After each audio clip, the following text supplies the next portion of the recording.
সামিহা, আরিশা কথা বলো, বলো কিছু বলো। তোমরা কোথায় আসছো? আমরা আসছি এখন পূর্বাঞ্চলের ইকো পার্ক লেকে। ইকো পার্ক লেক সামনে দেখাচ্ছি আপনাদেরকে। এই এখন আপনাদের সম্মুখে কথা বলবে। আপনাদের স্কুলের নাম কি আপা? আমাদের স্কুলের নাম হচ্ছে Shimul memorial nursery school and college.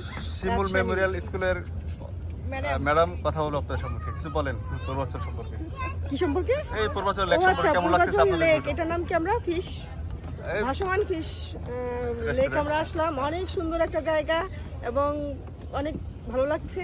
খোলামেলা, এত সুন্দর। আমরা তো যারা রাজশাহী থাকি, ঢাকায় থাকি, এরকম পরিবেশ একটা খুব একটা দেখতে পাই না। খুবই সুন্দর একটা জায়গা। সুন্দর, ভালো লাগছে। ধন্যবাদ আপনাকে। আর কিছু বলো। আছে আমাদের পারিশা কিছু আজ বলবে, কথা বলবে। সামিহা বলবে, আরিশা বলবে, কথা বলবে। সুন্দর পুরো ফটো। চলো এই দাও শুরু করো। ডিসপ্লে আছে বা আমরা বলতে পারবো। সেটা কিছু বলো। না, আমি কিছু বলবো না। আমি খাইতে আসছি, তাহলে চলতে যাই।